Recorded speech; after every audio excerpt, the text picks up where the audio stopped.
The commuter train rattled through the darkness of Johannesburg's underground tunnels, its fluorescent lights flickering like dying stars.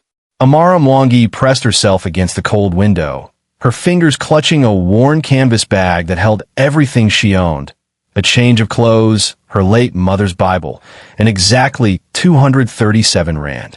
Her reflection in the glass showed a woman she barely recognized. A dark purple bruise bloomed across her left cheekbone. Thin cuts from Marcus's ring carved jagged lines across her forehead. Her natural hair, usually carefully maintained in neat braids, was now a wild mess, still damp from the rain. She was 28 years old, and for the first time in 6 years, she was free. The other passengers on the late-night train were the usual mix: exhausted workers heading home, a few students with headphones, an elderly woman with shopping bags. Some glanced at Amara's bruised face with fleeting pity before quickly looking away. This was Johannesburg. Everyone had their own troubles. Amara's heart hammered against her ribs. Every time the train slowed, she expected Marcus to burst through the doors, his face twisted with that familiar rage. She could still hear his voice in her head. "You're nothing, Amara. You're an orphan. No family, no one to protect you. Who's going to help you? Who's going to believe you?" He'd spent 6 years building that narrative, brick by brick, until she'd almost believed it herself. She had grown up in a children's home in Nairobi after her parents died in a bus accident when she was 5. At 18, she'd moved to South Africa for university on a scholarship.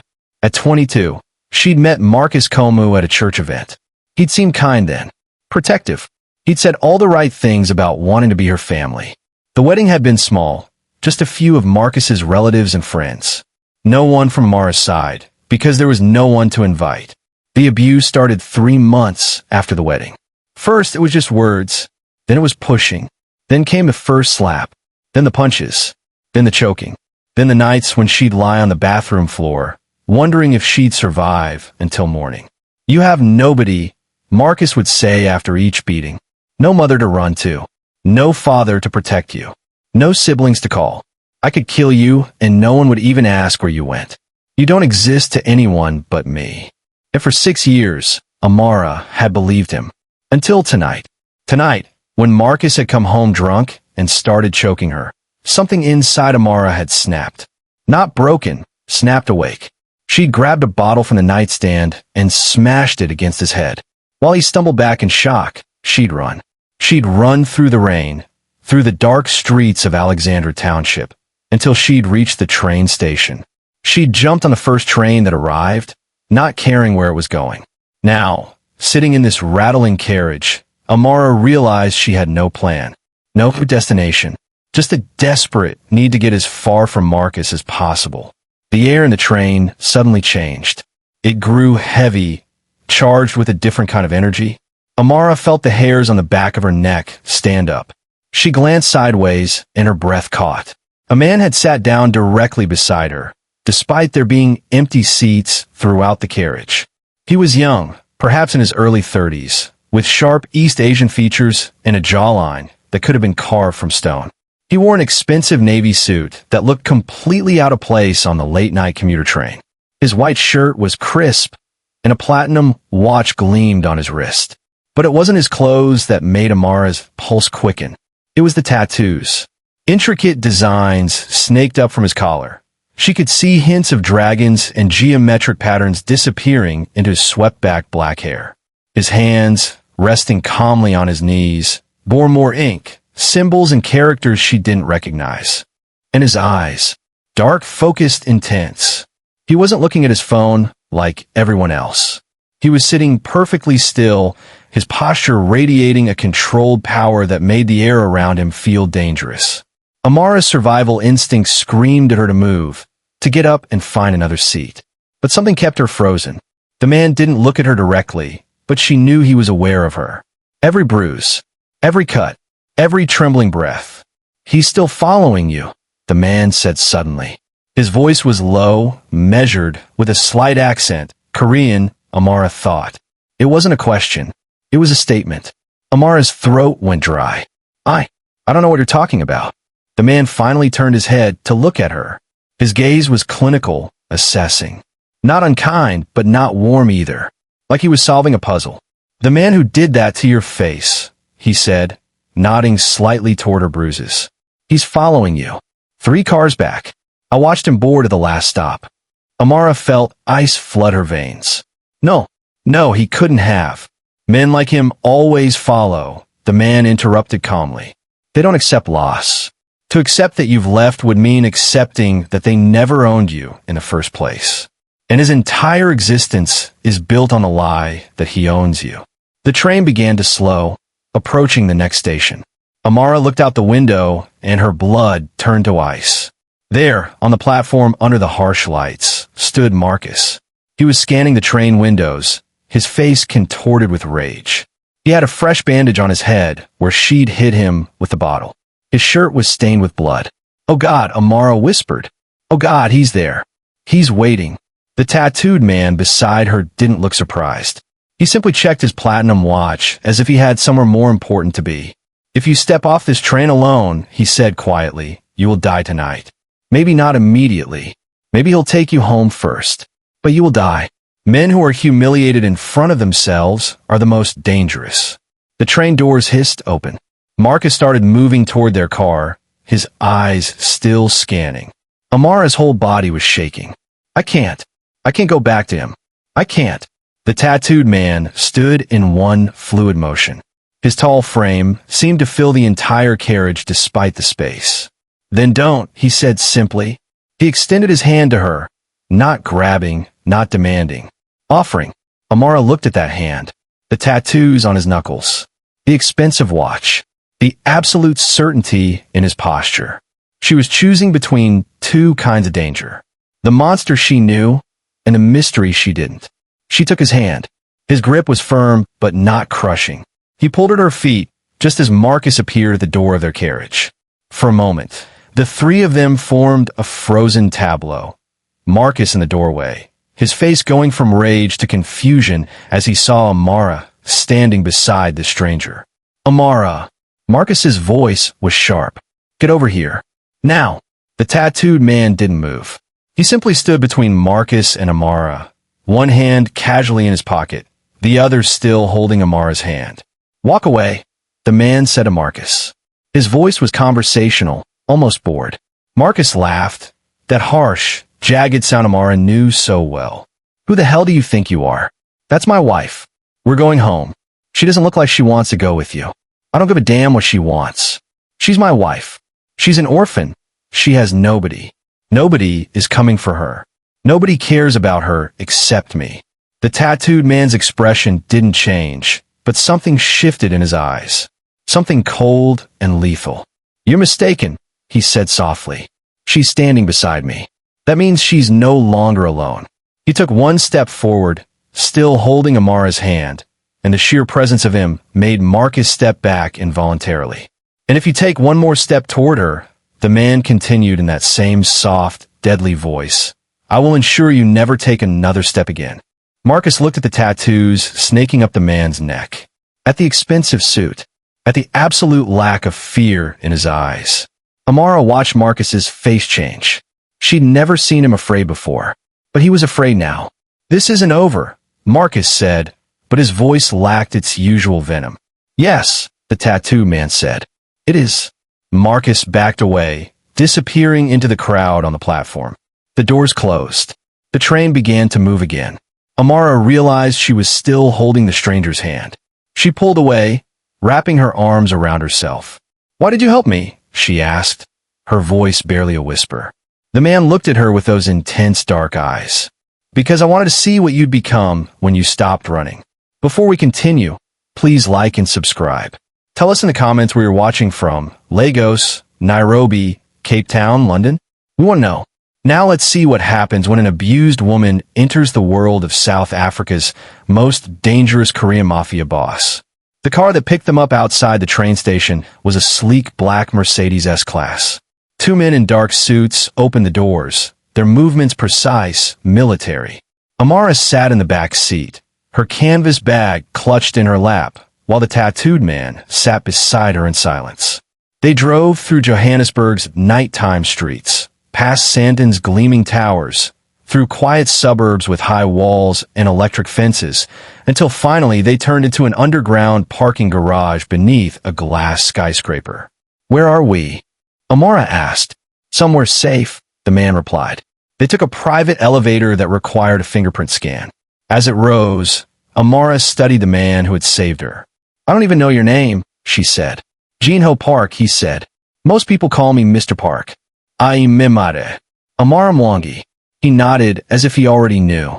The elevator doors opened onto a penthouse that took Amara's breath away. Floor-to-ceiling windows offered a panoramic view of Johannesburg's glittering skyline. The furniture was minimalist, all clean lines and dark colors. Everything looked expensive and deliberately chosen. But what caught Amara's attention were the men. There were at least 6 of them stationed around the penthouse, all Asian, all wearing dark suits, all with the same watchful intensity as Mr. Park. "This isn't a home," Amara whispered. "No," Mr. Park agreed. "It's a headquarters." He walked to a bar made of black marble and poured 2 glasses of whiskey. He offered one to Amara. She took it with trembling hands. "Who are you?" "Really?" Mr. Park studied her for a moment. "I run an organization. We deal in various enterprises. Import, export, security, information. You're a criminal. I prefer a businessman who operates outside conventional structures," he said with the ghost of a smile. "But yes, if you want to simplify it, I'm what people call a mafia boss." Amara should have been terrified. But after 6 years with Marcus, she'd learned to recognize different kinds of danger. Marcus's danger was chaotic, unpredictable, fueled by insecurity and alcohol. Mr. Park's danger was different. It was controlled, calculated, cold. Somehow, that made it less frightening. "Why did you help me?" Amara asked again. Mr. Park sat down across from her, his posture relaxed but commanding. "Because I know what it's like to be told you're nothing, because you have no family." Amara looked up sharply. "I came to South Africa when I was 15, Mr. Park continued. "My parents were dead. I was smuggled here in a shipping container with 12 other people. 3 of them died during the journey." He took a sip of his whiskey. "I had no papers. No family, no language. I was invisible to this country, and men who saw that invisibility tried to use it against me, tried to turn me into a slave, a drug mule, a disposable body." "What did you do?" Amara whispered. "I decided that being invisible could be a weapon instead of a weakness. I built an organization from nothing. Now I control half the shipping that comes through Durban Port. I run security for some of the wealthiest people in this country. I'm invisible to the law, but very visible to the people who matter." He looked at her intently.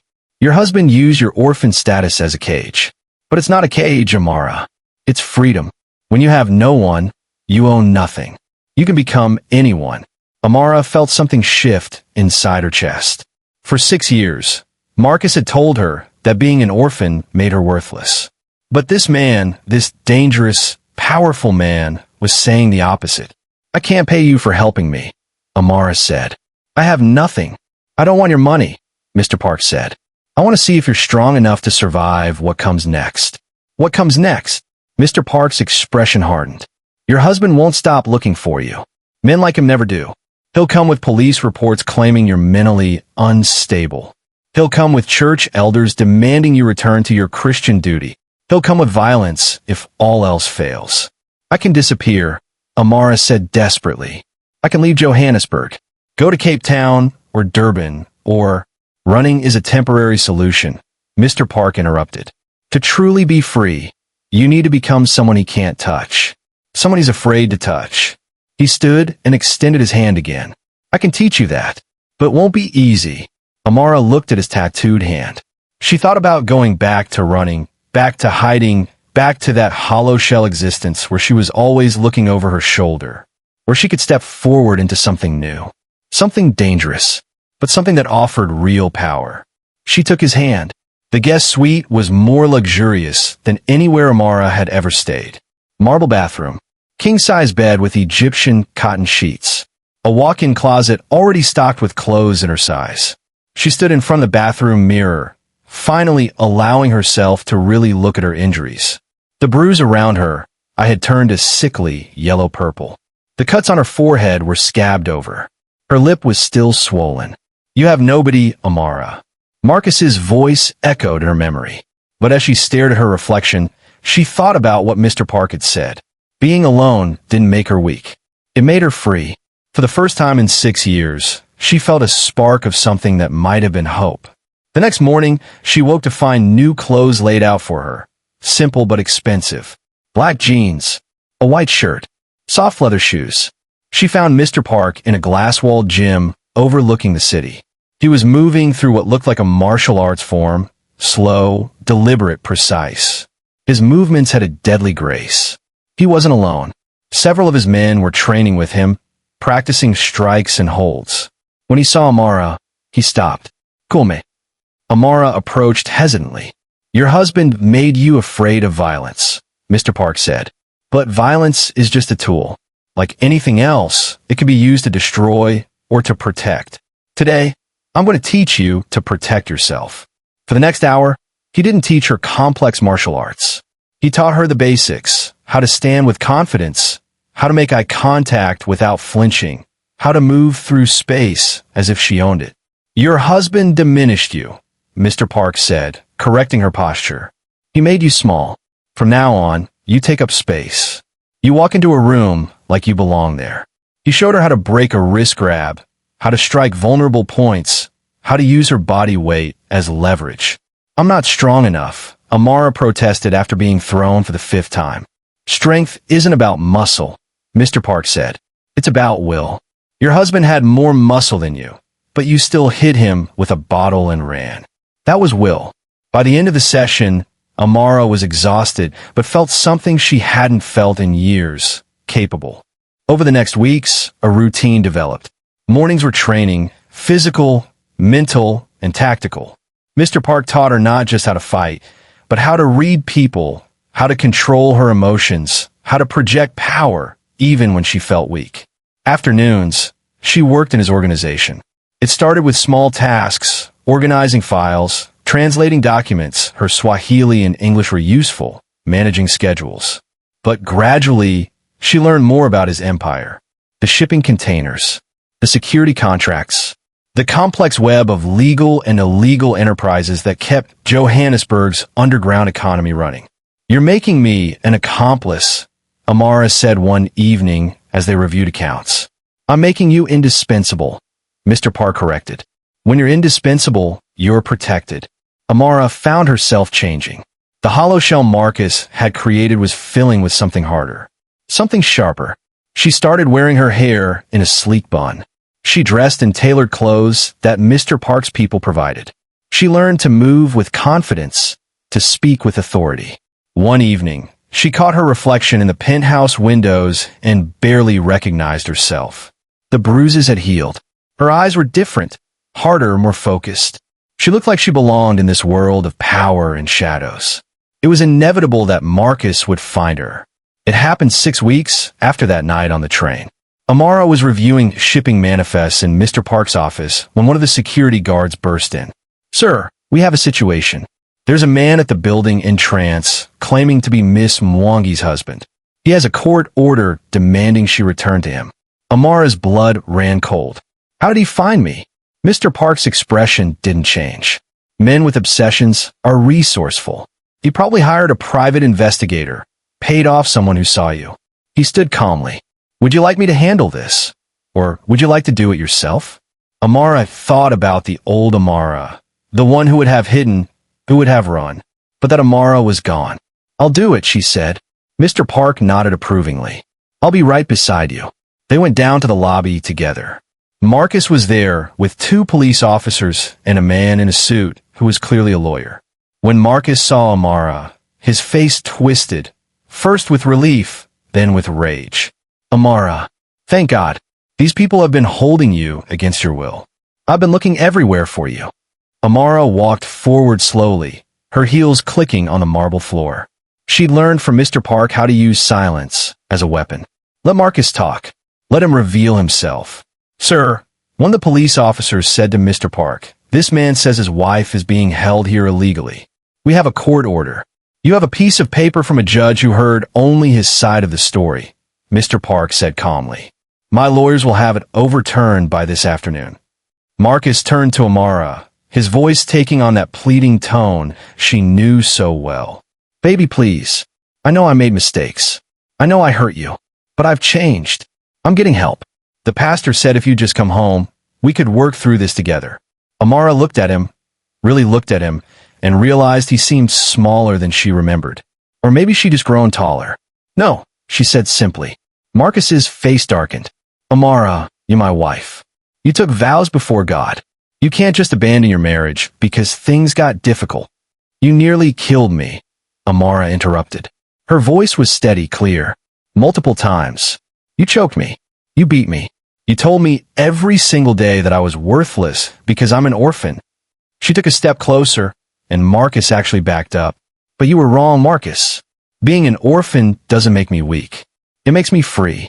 I don't owe you anything. Not my time. Not my forgiveness. Not my life. You have nobody, Marcus shouted, his mask slipping.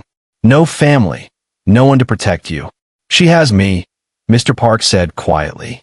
The way he said it, with such cold certainty, made everyone in the lobby go silent. Marcus looked at Mr. Park's tattoos, at the armed security guards, at the expensive suit. His lawyer whispered something urgent in his ear.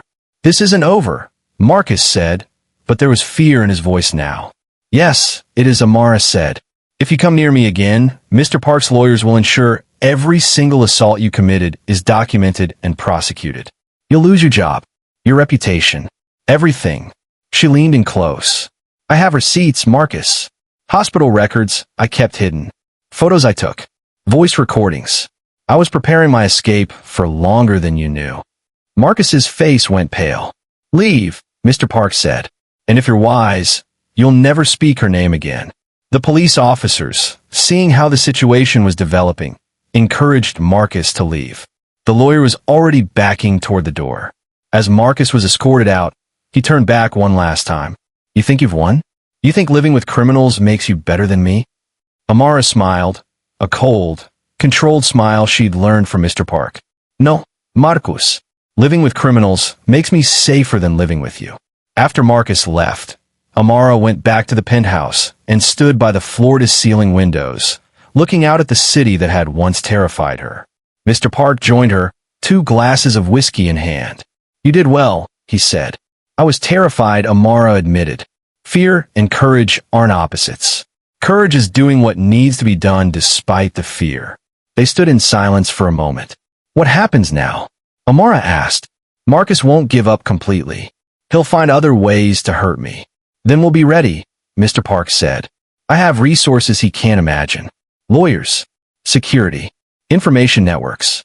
If he tries anything, we'll destroy him so completely he'll wish he'd never heard your name. Amara turned to look at him. Why are you doing all this for me? Really? Mr. Park was quiet for a long moment. Because when I was 15 and alone in this country, someone helped me. An old Korean man who ran a restaurant in Hillbrow. He gave me a job, taught me the language, showed me that being invisible didn't mean being powerless. He looked at her. He died 5 years ago. I bought the restaurant and turned it into a community center for other immigrants. It was my way of honoring what he did for me. And I'm yours? Amara asked. No, Mr. Park said. You're not a project to make me feel good about myself. You're. He paused, choosing his words carefully. You're someone who reminds me why I build all this in the first place. Power isn't worth having if you can't use it to protect people who matter. Amara felt something warm unfold in her chest. For 6 years, Marcus had told her she didn't matter to anyone. But here was one of the most dangerous men in Johannesburg telling her she mattered to him. I want to work for you, Amara said. Really work for you. Not just filing papers. I want to learn how your organization runs. I want to be useful. Mr. Park studied her face. It's dangerous work. Once you're in, you can't go back to a normal life. I don't want a normal life, Amara said. Normal life almost killed me. Over the next 6 months, Amara became an integral part of Mr. Park's organization. She had a talent for logistics, for seeing patterns, optimizing systems, solving problems. She became his right hand, trusted with sensitive information and important decisions. She also became something else, though neither of them spoke about it directly. It started with small moments. The way Mr. Park would instinctively move to shield her when they walked through crowds. The way Amara would notice when he was stressed and bring him tea without being asked. The way their hands would brush when they reviewed documents together. One evening, as they worked late in his office, Amara asked, "Have you ever been married?" Mr. Park looked up from his laptop. "No, my work makes relationships complicated." Complicated how? Most people can't understand this life. And the ones who can understand it are usually dangerous themselves. What about someone who's learned to understand it? Amara asked quietly. Mr. Park's gaze intensified. Amara, I'm not asking for promises, she said. I'm not asking for anything. I just want you to know that when I look at you, I don't see a criminal or a monster. I see someone who gave me my life back. Mr. Park stood and walked around the desk. He stood close to her, close enough that she could smell his cologne, could see the flecks of gold in his dark eyes. When I look at you, he said quietly, I see someone who survived hell and came out stronger. Someone who took nothing and built something. Someone who, he hesitated. Someone who makes me remember that power should be used to protect, not just to control. Amara reached up and touched his face, tracing the edge of one of his tattoos. I'm not afraid of you, she said. You should be, Mr. Park replied. I'm dangerous. So, am I, Amara said. You taught me to be. He kissed her then, not roughly, not desperately, but with the same controlled intensity he brought to everything else. When they pulled apart, Amara said, I'm not going to be your prisoner in a golden cage. If we do this, I'm your equal. I wouldn't want it any other way, Mr. Park said.